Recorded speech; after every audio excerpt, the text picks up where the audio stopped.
Hello. Then. Now. Down to the queens. Episode number 500. Forever.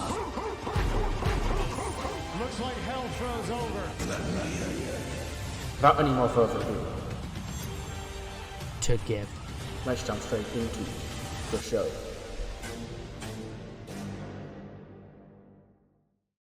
Hello, and welcome to episode number 93, I believe, of the TEW IX Challenge Run. We're here for Raw, the second week on Netflix for January 13th, 2025.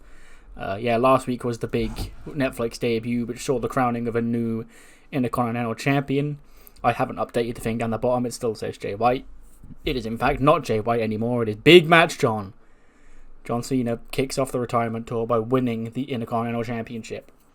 And tonight we have some matches set for the show. Gunther will be in action. Bayley and Jada Parker will go one-on-one. We're also going to hear from Cody Rhodes. We're going to hear from Jade Cargill. And we're going to open the show hearing from the aforementioned new Intercontinental Champion, John Cena.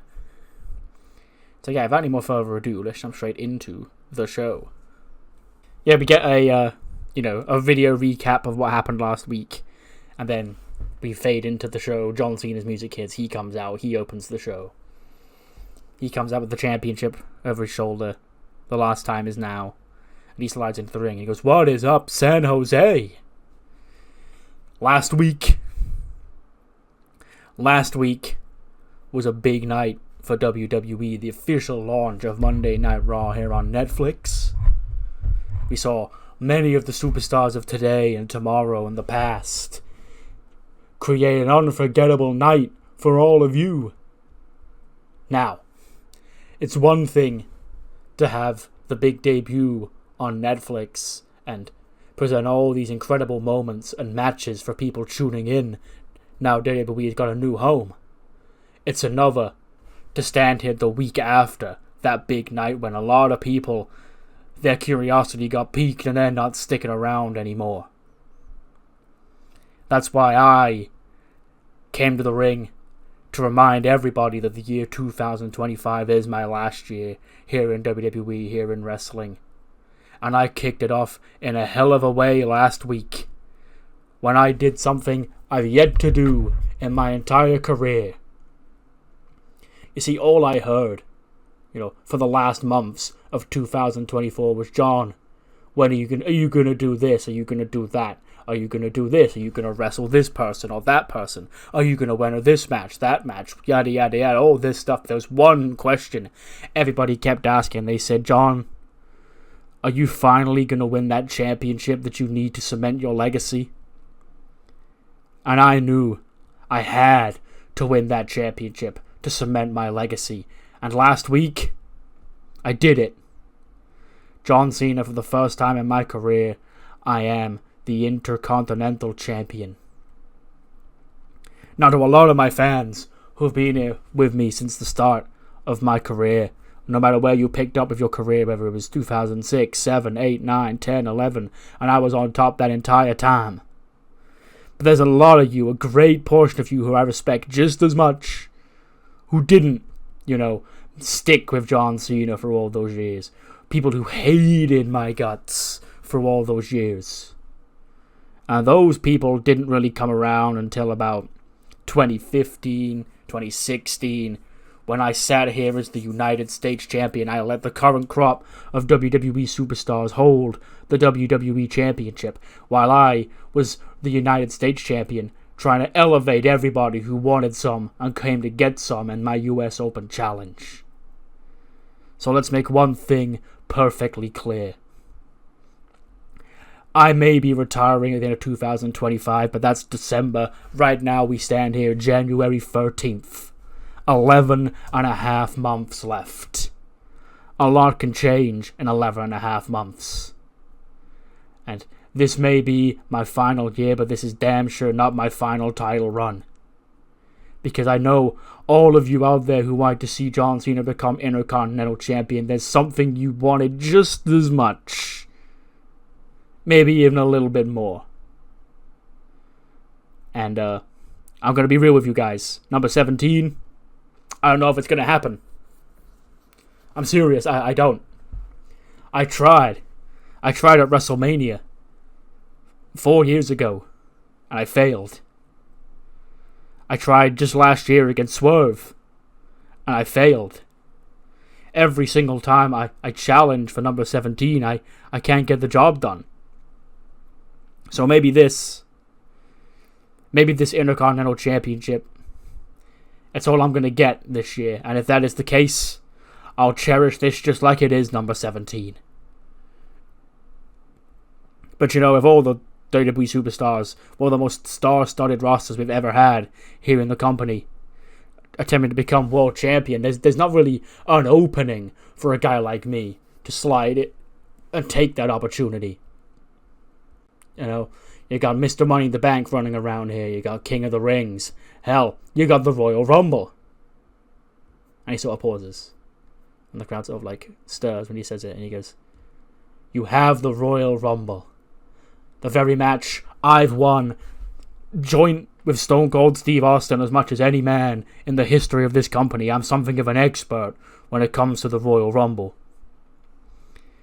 And the way I see it is, if I wanted number 17, then John Cena would have to enter his final Royal Rumble and win it. But that's so out there. There's no chance that I can do that, right? Right? Well, the last time I won the Royal Rumble, I didn't exactly do it in the best of ways, the most favourable of ways. A lot of people, that wasn't the John Cena way. I was desperate. Now, I've made peace that number 17, it may not be coming my way, but that damn sure doesn't mean I'm not going to try to get it. So, history was made last week.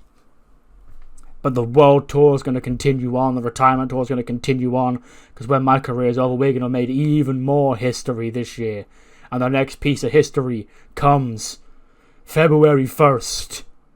When John Cena enters his final Royal Rumble. John Cena wins his record-breaking 4th Royal Rumble. And at WrestleMania, John Cena finally wins World Championship 17.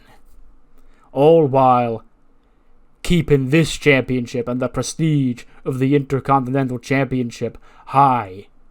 Because I'm sure there's a lot of you who are going to want to hear this news. Starting next week, we're doing it all over again. John Cena Open Challenge is back. So, you got 7 days notice. You want to step up? You want to wrestle the greatest of all time on his retirement tour? The time is ticking. You want some? 29 other men are going to get some. And if you want some, even before then, I'll see you next week. So yeah, John Cena entering the Royal Rumble as Intercontinental Champion, and looks to go to WrestleMania as the Intercontinental Champion and win number 17. Can he do it? Can he win his record-breaking 4th Royal Rumble? We'll have to wait and see. We then cut backstage to Cora Jade and Roxy Perez just chilling. And Cora's just sat there, blank expression on her face, and Roxy comes up to her. She goes, "Hey, Punk's not here tonight, so I thought I'd give you the..." She goes, "Why are you so miserable? What's happened?" Cora goes, "I've just been thinking. We beat Becky. We're officially the greatest women's tag team here in WWE, and these championships say so. My hero, the guy we grew up watching, CM Punk, he's taken us in as part of this movement. And yet I don't feel satisfied, Cora, or Roxy. Why don't I feel satisfied?" And Roxy goes, "I know, I guess you're striving for more. But there must be something eating you, Cora. What's the matter?" And then, that's why, on the screen, we see Bayley coming out for her entrance. For her match with Jada Parker, which is the opening match of the show. And Cora sort of just stares at the screen as Bayley makes her way out. And then the camera fades in to cut to that match, Bayley versus Jada Parker, gets a 73. Bayley does get her win back over Jada. She pins her in 10:42 with a rose plant. 42 for Jada Parker, 82 for Bayley. So yeah, nice win for Bayley on her road to whatever's next for her. Maybe the Royal Rumble, maybe a championship match, who knows. I'm sure we'll have a better idea as to what her direction is by the end of the night. But nice win for Bayley over Jada Parker, avenging that shocking defeat in the Intercontinental Climax. We then cut to Lyra and just Lyra. Sorry, she's walking into her and Becky's locker room. And she opens up and the lights are turned off. And she goes, "Becky, are you in here?" She goes, "Shh, bird girl, sit." She goes, "I can't see the chairs, Becky." She goes, "Sit down." And we hear the sound of a chair get pushed across the room towards the door. And she sits. She goes, "Why are you sat in the dark?" She goes, "Because, bird girl, I have a big dramatic presentation I need to show you. Because it's going to change our lives for the next few weeks." And Lyra goes, "Well, I'm here." And then the lights come on and there's a suspect board pinned up in Becky's locker room, a bunch of people's faces on it. And Lyra just stares and goes, "What's this?" "It's this, bird girl. I've been doing some thinking over the past week. We need to find out who attacked my star girl and Al Kelly last week." And Lyra's like, "And who? Sorry?" And she goes, "Our Kelly." And she goes, "Oh, our okay." She goes, "Anyway, I've narrowed it down, bird girl. Everybody on this board is a suspect." And Lyra goes, "Well, who have we got up here? Is that me?" She goes, "Oh, sorry, bird girl. I can't roll anybody out right now. I'll interrogate you in some other day, bird girl. But for right now, I need your help." Lyra goes, "What's John Cena doing up there? Is that my dentist? Why would your dentist have attacked Kelly and Billy?" Just, "I think I still owe her money. Okay, and she's out to get me, bird girl. Anyway, every single person on this list is a suspect." Lyra goes, "Can't Nguyen Singh? He's not even real. Becky, you're still in the Star Trek mindset." She goes, "We never know where they're watching me. Okay? Every single galaxy, I have enemies because I'm so popular and famous and successful." And I was like, "That's Mizuki of J-Flow. Why would it be her?" And Becky's like, "I just don't like her vibes." Anyway, so tonight I'm going to get started on interrogating all of these criminals. And we're going to get to the bottom of this, because whoever attacked Stargirl and Al Kelly, they must pay. And Lyra goes, "Well, I mean, you're right there, I guess, but I'm telling you right now, you can take my face off there, because why would I attack Kelly and Billy?" But he goes, "I'll get to you when I get to you. First, let's go sort this bitch out." And she rips off Mizuki's picture and storms out of the locker. She goes, "Becky, where are you going?"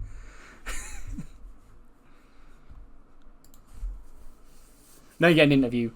Trick Williams, he's got Idris and Malik behind him, and he's with Kathy Kelly. She goes, "Trick Williams, it's a brand new era here on Netflix. Last week you were part of the show. You got that big victory in that showcase tag team match. What's next for Trick Williams?" He goes, "What's next for me, Kathy Kelly, is what's next for everybody else here on Monday Night Raw.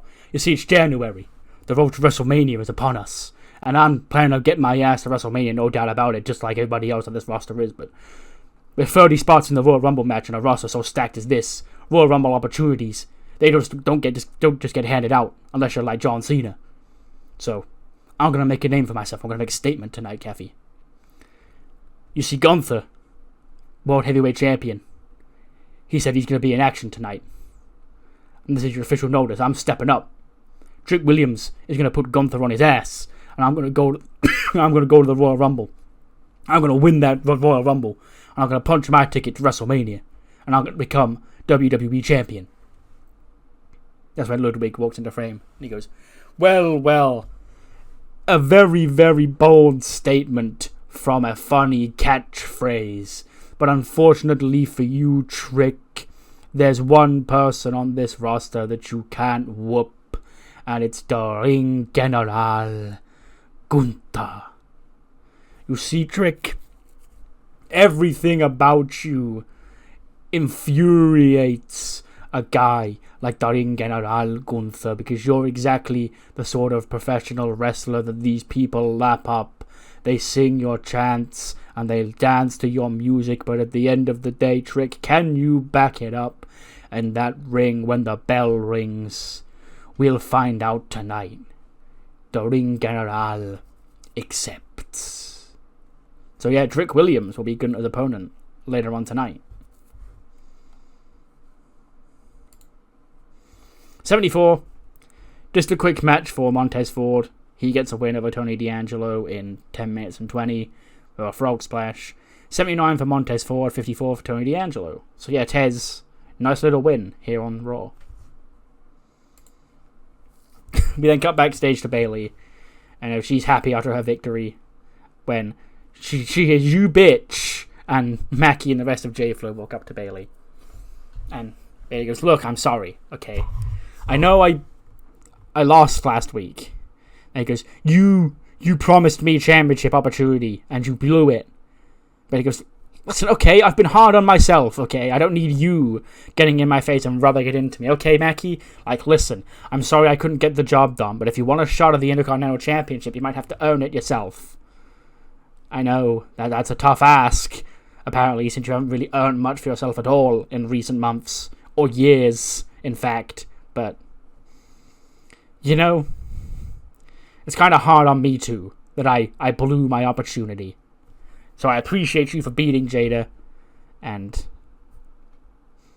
good luck out there on your own. And then she walks off. And then the camera lingers on Mackie, and we hear her voice go, "You fucking bitch!" And it's Becky comes into frame, and she sort of pins Mizuki up against the wall like corners and goes, "So, where were you last week at around 10:20 p.m., you little bitch?" And she goes, "Locker room. I was in like she can tell she's really scared." And Mackie's there goes, No, fight her back. Fight her back." Mackie goes, "You, I'll get to you in a minute, okay? I'm putting you down. You're now a suspect." Okay, so, you see any fancy locker rooms recently? You said locker rooms. You sure that was yours? You sure it wasn't mine? And Mizuki's like, "Why would I be in your locker room?" She goes, I'll see you tonight, okay? I don't trust you. You are the one who took out my star girl and Al Kelly. And I'm going to make you pay." And she walks off. And Mizuki sort of looks shocked. She's like, "What? Why did she come after me?" And then cut to the ring. Out comes Cody Rhodes. He goes, "So, San Jose, what do you guys want to talk about?" So, after months of anticipation, the big Monday Night Raw Netflix premiere is now behind us, and we are continuing on the road towards the Royal Rumble. Now, for many of us, the Royal Rumble is one of the most anticipated events of the year. In fact, the last time I was in the Royal Rumble, I ended up winning it and going on to WrestleMania to finish the story. And last year, I wasn't a part of the Royal Rumble because I was the WWE Champion. And this year, I still won't be a part of the Royal Rumble because I'll be busy that night. On that night, I'll face off with a man who I used to respect. I'll face off with a man who I promised to keep in check. I'll take the WWE Championship back from the clutches of one CM Punk. Now, Punk and I, back at SummerSlam, it was CM Punk who ended my second reign as the WWE Champion, and I was gonna come out the following night, shake his hand, and praise him for a job well done because he's a legend of this industry. But Punk, you've become exactly what everybody knew you were, what I was warned you were, but what I hoped you would not be, and that is a cancer. You see, Punk, where you came from, I came from. Where you left, I left. Where you left, I built.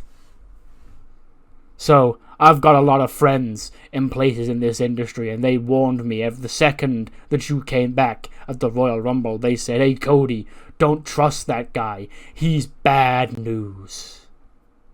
And I texted back, "I know you had your issues, but he means a lot to me and my career. We're gonna make this work." And in many ways, we did make this work, pal, because you and I, we made history and great business together back at SummerSlam, headlining in that stadium. But that championship, it changed you. Or, more appropriately, I should say, it brought the side of you out that I was hoping had laid dormant. And here you are, looking for change in this company, when the fact of the matter is, change has already been brought to WWE. Not by CM Punk, not even by Triple H, but by me. I was the one who came back here, and I took the risk because I knew what I was getting into. I was jumping into the lion's den. There was no way that Cody Rhodes, who left here as Stardust, was going to make it to the top of this industry. And maybe 10, 15 years ago, that would have been true, and I'd have been back where I started. I'd have walked back through those doors, some old man would have handed me my face paint and my suit and said, "Here you go, Cody. I hope it still fits." But now, things around here are different. Guys like you can come back and throw your weight around because of the ground and the foundation that I built. So, Punk, if you really want change, you listen to the words of a man who you used to respect. A man who used to respect you. At the Royal Rumble, I'm gonna walk down that ramp, SoFi Stadium, Los Angeles, California. I'm gonna beat you. I'm gonna take back that WWE Championship, and I'm gonna be the man to save this company. Not because of you, but from you. That's when Ace Austin and Chris Bay come out. He goes, "Cody." "Hi, Cody. I don't know if we've been formally introduced. My name's Chris Bay. You may have heard of me. I used to go by a different name around here, but that's before I knew that the system were trying to set us up. This is Ace Austin, of course. And you said a lot of things that make sense just now, Cody. You know, you did take that chance on yourself coming back to WWE after where you were when you left off. But here's the reality, Cody. Maybe you shouldn't have. Because you, when you were away from WWE, you were the guy, the face of the revolution. You were the guy who sparked change in this industry. Not because you were the top guy in WWE, but because you weren't. Because you had that chip on your shoulder, Cody. That made Cody Rhodes, Cody Rhodes. You were out smashing Triple H's throne. Now you're in here kissing his ass. Cody Rhodes, since coming back to WWE, has been the corporate stooge. The perfect little golden boy that he was hoping to be all those years ago. And I really hope you're making Daddy proud. But for the rest of us, we stopped looking at you as an inspiration and started looking at you as a hindrance, because now you'd become everything you strived to fight against all those years ago. You are the machine, Cody. When Punk was wrestling John Cena for the WWE Championship in Chicago, he was the machine then, and you're the machine now. So it's very appropriate, Cody, that you stand here on your knees begging for forgiveness and friendship from CM Punk. Because you're now everything that we seek to destroy. And at the Royal Rumble, the cleansing of the poison of this company continues when we take care of you once and for all. But yet again, why bother waiting until the Royal Rumble? Why don't we just get that poison out now? And then Emerson and Ken, who the fuck are they? Ace Austin and Chris Bay, they storm the ring. They surround Cody. When LA Knight's music hits, he runs out from the back of a steel chair. He takes out Ace Austin, he takes out Chris Bay, and then he grabs a microphone off and he goes, "Hey, dummies, listen here. You're running around here saying a whole lot of nothing, okay? Because, sure, there's always going to be opportunities coming and going in a place like this, and that's why you gotta grab that brass ring, that imaginary brass ring that they talk so much about. And you know who did that? Cody Rhodes. You know who else did that? Your boy CM Punk. CM Punk was the indie darling, the guy coming up through the independents, who was never even supposed to make it to WWE, and through adversity, in spite of the system, made it to the top. But now he's the one walking around there saying, this guy, he's not top guy caliber, this guy needs to leave, this guy, CM Punk has become everything he strove to fight against, not Cody Rhodes. You see, Cody Rhodes, guys like him, guys like me, we're the guys who broke the mold in 2025. CM Punk, he's the one who needs to get his head in check. So how about tonight? Your boy's not around here. Your other boy Bronson Stein's in hospital after my man Cody Rhodes stomped his ass out last week. So how about you two want to step up, make a name for yourselves, get out of that shadow that you think you're in, right here in our main event. You two, Ace Austin, Chris Bay, whatever, all A, B, C, D, E, F, G, I don't, G, A, F. Team in the main event against Cody Rhodes and LA Knight. Yeah. So yeah, there's our tag main event. ABC against Cody Rhodes and LA Knight. Huge. We then see Chad Gable. Again, Money in the Bank briefcase in hand, just laughing. He goes, "It's all so funny. It's all so funny. I recently saw everybody running around here like sheep, rushing to declare themselves for the Royal Rumble because they're so desperate for an opportunity at the World Championship. Little do they know Chad Gable, he already secured one. Now I'm seeing guys run around here arguing about who's the bigger piece of work out of Cody Rhodes or CM Punk. I warned you, both of them were bad pieces of work. So as always, Chad Gable, I'm never wrong. I'm always just early. Okay? So sooner rather than later, you'll learn to accept Chad Gable is the truth.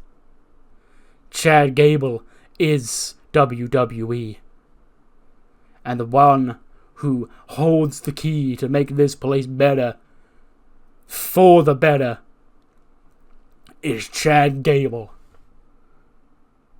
Normally this is where I'd say thank you, but in this case, you're welcome. Stephanie then comes to the ring, icy towel around her waist, and she puts it over her shoulder, and she says, "Last week, I captured my first championship in WWE. 12 incredible women fought, but only one could win. The best. And that best is me. Now, I promise to be a fighting champion. So tonight, I issue challenge to anybody back there who thinks they should be champion." That's when Tatum Paxley comes out. She goes, "Oh my God, Stephanie, I'm so happy for you. You fought through all of that hard work in that tournament to capture the women's championship. I'm so proud of you. It's so great to see you standing here as the Intercontinental Champion, and I'm so glad it's not Piper or Tegan, because they've had enough success in their careers while a girl like me suffers. So, Stephanie, we never met in the tournament. You only won because you weren't on my side. So how about it? I finally take home a brand new toy to play with, something to make me proud of myself, rather than hate myself every single day. to finally make these people notice me for who I am and not for who I want to be. And Stephanie's like, okay, Tatum, sure. Match right now. Stephanie Vaquer, Tatum Paxley. First defense of the IC Championship. Will Stephanie drop it? No. 79 is pretty good, actually, to be fair. But yeah, Stephanie does retain in 13-21 by pinfall to make defense the first defense of the Women's Intercontinental Championship. 88 for Stephanie Vaquer. 72 for Tatum Paxley. Stephanie has become... She wasn't a star when she won the belt, but beating Bayley and beating Bianca has taken her pop up. No, it wasn't Bayley, it was Tiffany. Yeah, beating Tiffany and beating Bianca has taken her popularity up, so now she's scoring 88s. Like, she's now in the upper echelon, and it took her popularity over, so she is now a star, but that doesn't matter because she was well known when she won the belt. So, yeah. But yes, Stephanie, first defense of the championship. We then get a Fraxium backstage segment. Axiom's just sat backstage reading a comic or something when Nathan Fraser also goes, hey, partner.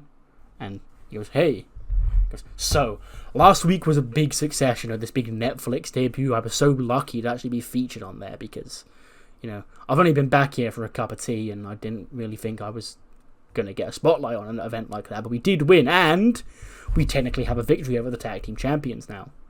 As because I did notice that. It was good to finally get a victory over Christian and his children. Fraser goes, well, that's why we need to get back into the game. We need to have another tag team match next week, you know, keep our momentum rolling, boy. And Axiom goes, great, you know, there's plenty of hot tag teams around here. Who have you got in mind? He goes, well, I've actually spoken to Bobby Roode and I've actually got us a match set next week. It's one I'm really excited for as well. I've got us a match against Path of the Dragon. And Axiom goes, wow. It's a little early for a match like that, don't you think?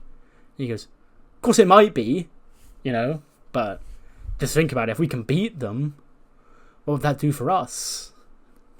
And Axiom goes, you're right. See you next week. So yeah, big tag match set for next week. Path of the Dragon against Fraxium. Big. we then cut backstage to the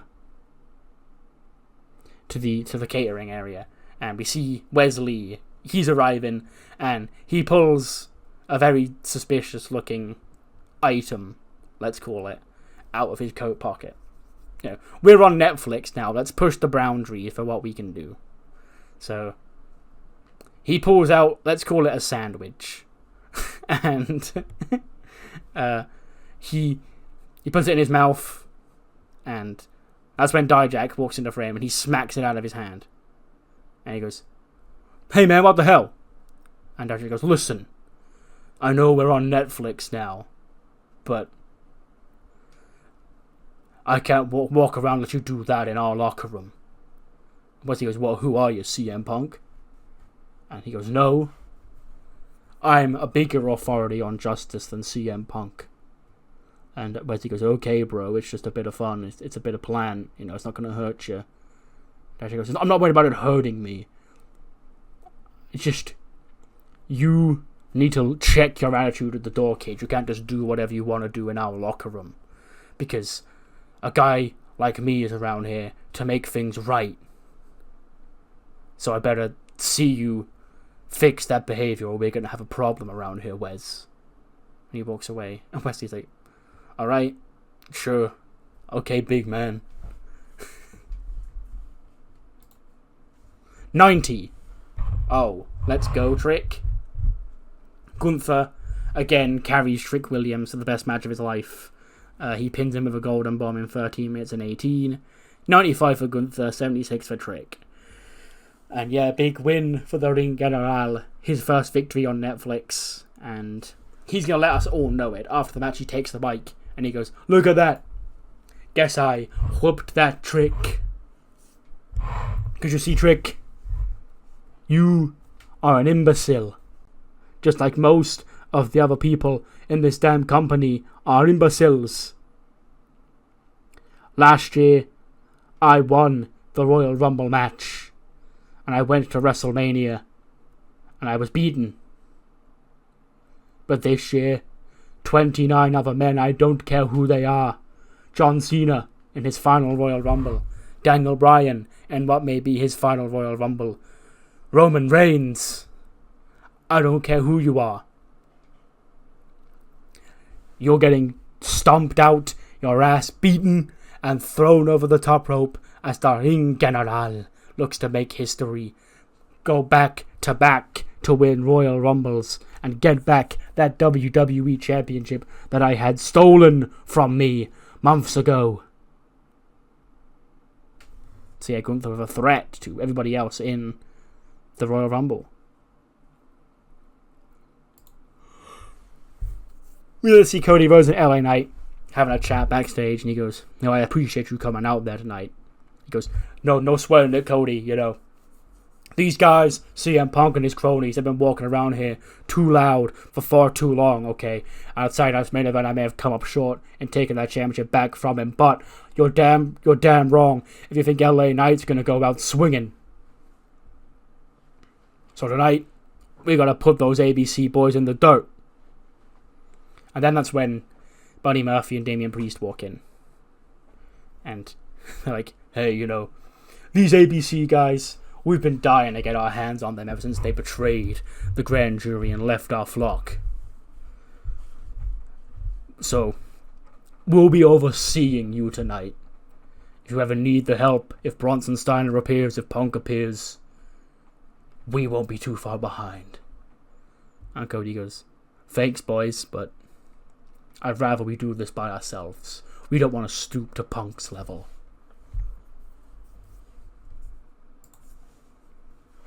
Eight-rated tag match. The tag team champions,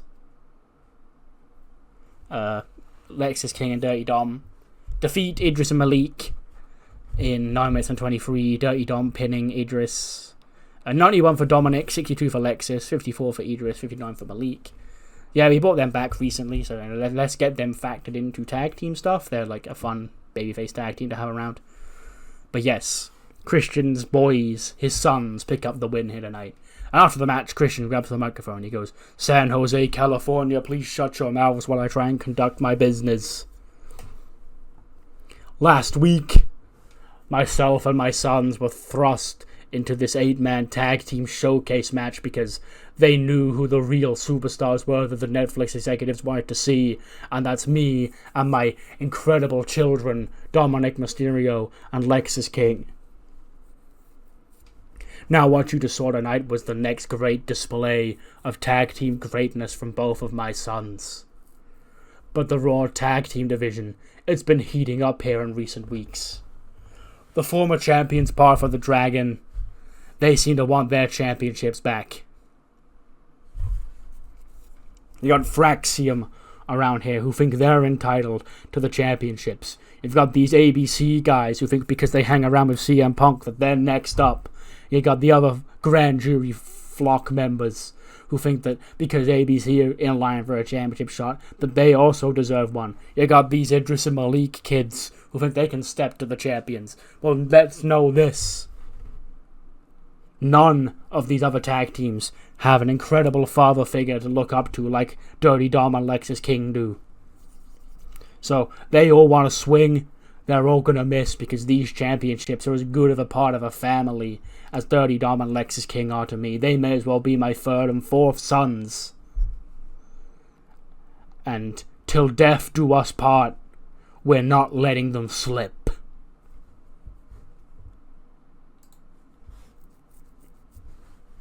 Speaking of champions, Jade Cargill comes to the ring next. We have Malcolm Bivens by her side. And Bivens goes, ladies and gentlemen, I'm sure it comes to absolutely no surprise to any of you that since last week's premiere here on Netflix, which nearly 6 million people across the world watched, Jade Cargill's stocks have gone through the roof.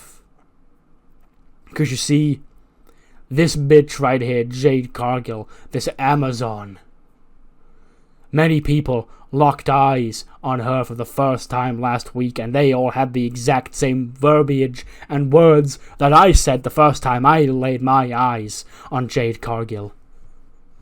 They said, Oh my God. God is a woman, and this is her. Who is this fine-ass Amazon, this goddess on my screen right now? And luckily for those people, Jade Cargill proved that she's not just a goddess. She's also the greatest women's professional wrestler here on Monday Night Raw, when she beat your beloved Becky Stardust and retained the Women's Championship. But now, with Jade Cargill's stocks riding high across the world, the question must be asked is, who is the next person to get stepped on by Jade Cargill? Boys, please put your hands down. Please put your hands down. Who is the next person to get stepped on and stomped out by this big bitch right here? Jade. Mother... I don't know if I can say that word on Netflix. Cargill. Bianca Belair comes out, and her and Jade have a face-to-face. And the crowd's going crazy for it, because it's Bianca and Jade face-to-face in the ring. And Bianca takes the mic. She goes, "So you're Jade Cargill. You're who I've heard so much about. You're who they say is taking my spot. Jade, let me know I've been watching you the last few months, and all I've got to say is, greatest women's wrestler here on Raw? Girl. 'Cause you're looking at the greatest women's wrestler here on Raw. The EST says it. The franchise tag says it." And then Bivens steps to Bianca and he goes, "Who even invited you out here, Belair, huh? This is for winners. This is for world champions, not bitches who just last week, 7 days ago, couldn't become Intercontinental champion, okay?" Bianca goes, "Touche. Touche. But if Stephanie, now the Intercontinental champion, everybody that was a part of that climax, now freed up, I can't help but feel that it's time for us to step up to your level, Jade, because I didn't see you working no Intercontinental climax, because you don't get in the weeds. You don't wrestle week in and week out like we do." That's when Tiffany Stratton comes out. She goes, "Bianca, it was so great to see you lose last week, because, I can relate, because Stephanie also beat me. Of course, her victory over me was a fluke, and her victory over you was probably just skill, because you and I, we faced off in that Intercontinental climax, and you didn't beat me. So the only two people in the tournament that you didn't beat were Stephanie and me. Which means you and I, Bianca, we're even.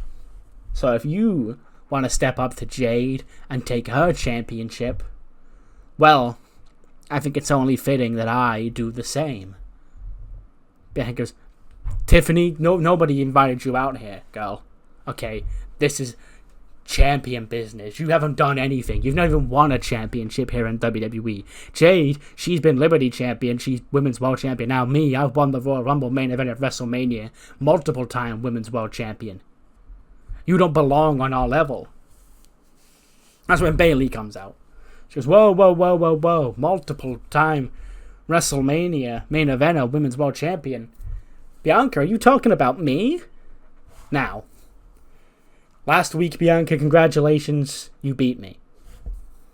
And it was very disappointing after all the work I put to get through to the finals of the tournament that you ended up beating me in the semi-final and choking in the final.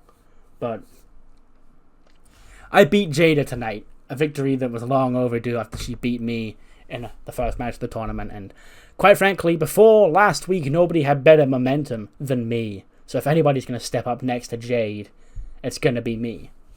And then that is when Jada Parker's music hits. And she goes, "Bayley, you're out here already again. Okay, you couldn't just take the victory tonight that you got and be happy with it. Okay, you got to step up and keep running your mouth and keep doing this, and this. Okay, Bayley, if you're going to come out here and you think you're going to step up to the Women's World Champion, then be my guest, because I've got some things I need to say. I've been around here for, what, 2 months right now, and I'm already such a big threat to every championship that I've got WrestleMania main eventers screwing me out of championship matches 2 weeks ago. Okay, I've got Bayley making ploys and plotting with Mackie to try and screw me because they know they don't want me to be champion because Jada Parker is up next. And if I got screwed out of that Intercontinental Championship, then bitch, I want that one. And then Bobby Roode goes, ladies, there is a lot going on. So, I'm going to think of a way to fix this. And we're going to do it next week. Ladies, here is what's going to go down. Fatal 4-way next week. Bianca Belair, Tiffany Stratton, Bayley, Jada Parker. The winner of that goes on to the Royal Rumble to face Jade Cargill for the WWE Women's Championship. So yeah, Fatal 4-way, big Fatal 4-way next week between the 4 speakers that aren't Jade. So Bayley, Bianca, Jada and Tiffany. And the winner of that will face Jade at the Rumble. We then cut backstage and we see Becky sort of just lurking in Gorilla by like the entrance way, but like where they come back through after being in the ring. And she's like there just glaring a hole through the apron when Lyra walks up and goes, Becky, what are you doing now? Okay, you've already got yourself in this match with a woman who, quite frankly, I know is innocent. And what are you doing now? She goes, I'm waiting to speak to that little bald man. He's on my list, bird girl. And Lyra goes, well, to be fair, he's probably more likely to have done it than Mizuki is because you were wrestling Jade last week, so, You know what? Actually get this one, Go ahead. And she just sort of walks away. And then Bivens does walk through and Becky immediately grabs him and pins him up against the wall. Goes, whoa. Jade. Goes, I just need 2 minutes of your time, bald man. Last week, my star girl and Al Kelly were found attacked backstage in my locker room. And I think you did it. And Bivens goes, me? Why would I attack? It's because you wanted to get into my head before my defense against your bitch, Jade Cargill, last week. And that's why I lost, because my head wasn't in the game, little bald man, so you won. Now, I've got a big important match coming up next against somebody else who I think is suspicious. So, here's what I need you to do. I need you to tell Jade Cargill, Willy Wonka and all the other Oompa Loompas that I'm coming for your championship. I'm going to be in the Royal Rumble. I'm going to win the Royal Rumble. In my back garden of Los Angeles. The place where stars are born. And Becky Stardust punches her name in the lights once again. Then I'm coming to WrestleMania and I'm going to take that Women's Championship. And I'm going to avenge Kelly and my star girl. You got me? Bivens goes, kinda. I got the Rumble part, but I still don't understand why you think we did it. He goes, do you got me, little bald man? He goes, I got you, Becky. He goes, great. You may now leave. And then Bivens walks away and Becky crosses his name off her suspect list. But yes, Becky Lynch against Mizuki coming up next. Gets a 70. They've got no chemistry. Okay, sure. But Becky does win, of course, with a manhandle slam in 8:43. 66 for Becky, 61 for Mizuki. And yeah, after the match, Becky looks down at Mizuki on the floor. Lyra's out there, and Lyra sort of like just gets to Becky's fake, and she goes, "We're done. Leave her, okay? You said yourself you thought it was Bivens. It's not her.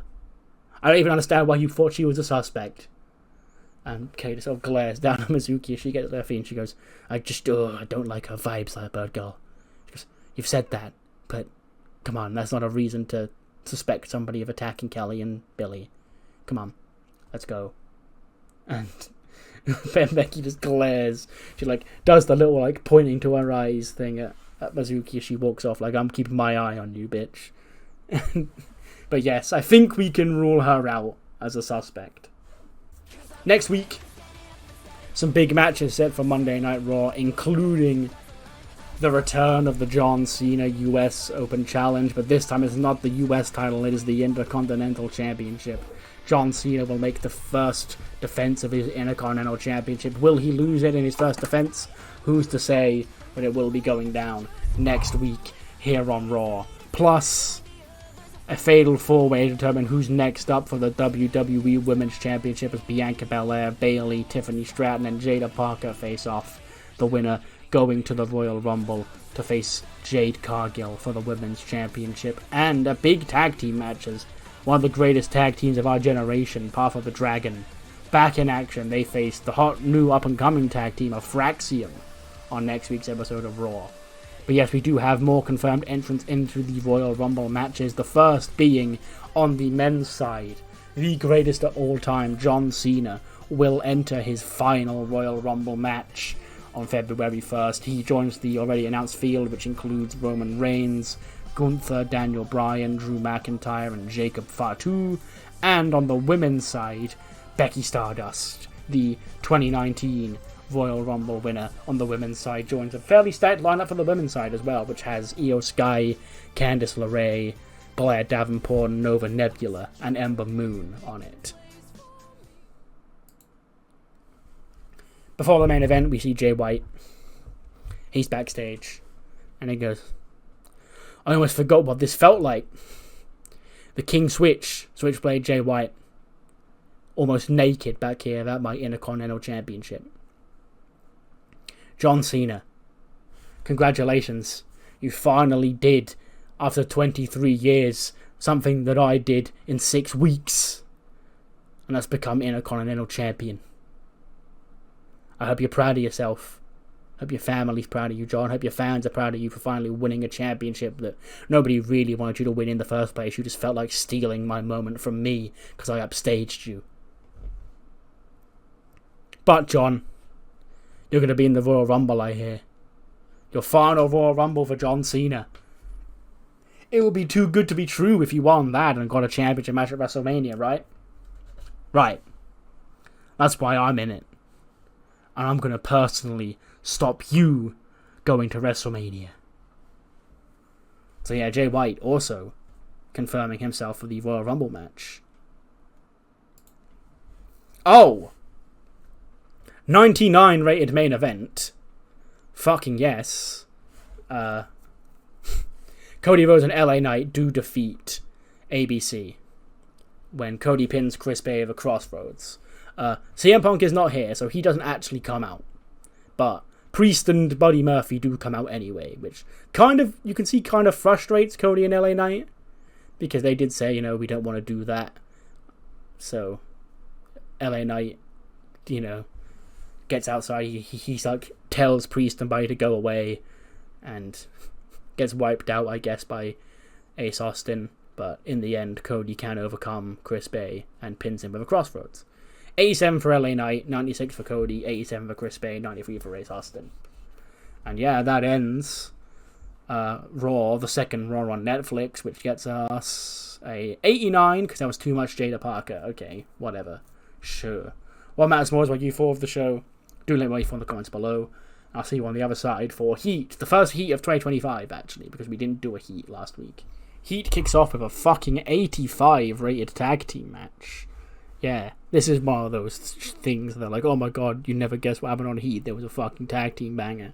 Piper and Tegan facing the Unholy Union in tag team action. I guess it's obvious why this was good, because they obviously have chemistry given their histories.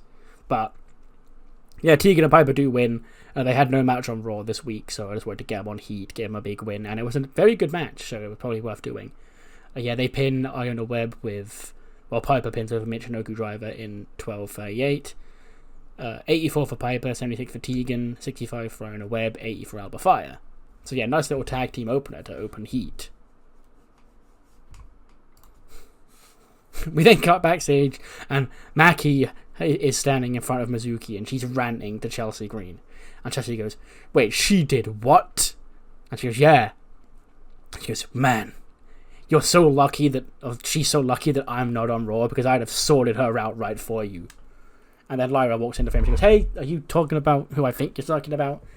And Chelsea goes, yeah, your little hero, your little friend, okay, who is trying to fight my friends.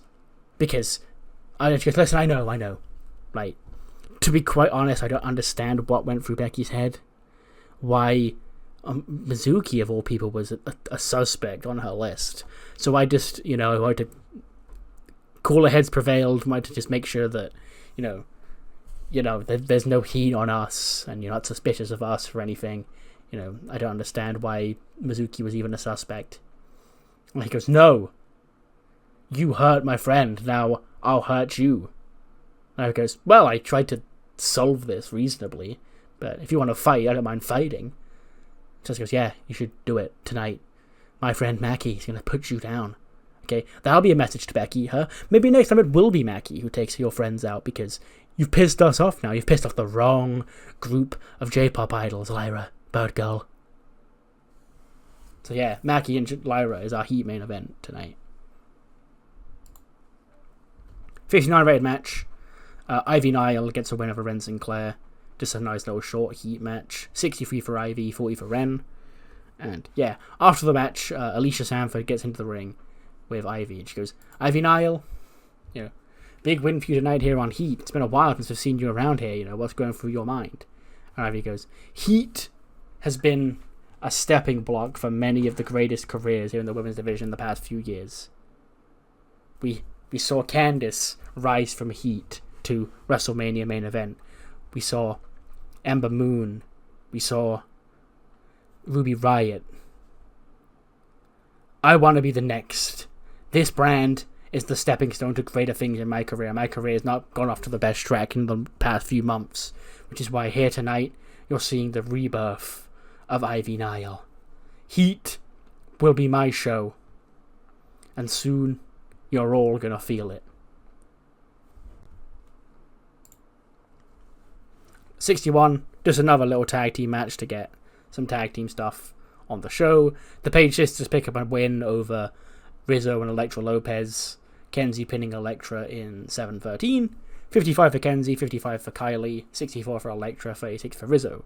Yeah, I do want to book the Page Sisters as in the tag team title picture more, but their ratings and popularity isn't that good at the moment, so they can use Heat to farm wins and get pop, and maybe soon they'll be ready for that spot.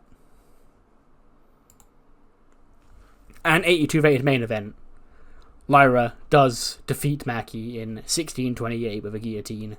76 for Mackie, 74 for Lyra. Ignore that it says Becky was at ringside. Obviously Becky isn't working Heat. She's too big star for that. But yes. And then after the match, Mackie's in the corner, she's stomping her feet, she's pouting, and Lyra just offers a handshake out to Mackie. She's like, look, we can put this behind us now, I'm sorry. I apologize for Becky, but, there's no issues here between us, right? And Mackie does, in the end, just shake Lyra's hand and walk off. So yeah, I think we can cross Mizuki and any member of J-Flow off of Becky's suspect list. But yeah, that brings an end to the show, which gets us... And 79, sure. Nice little episode of Heat, or might as well you thought of the show, mainly of Raw. And I'll see you next time for ECW. See you then.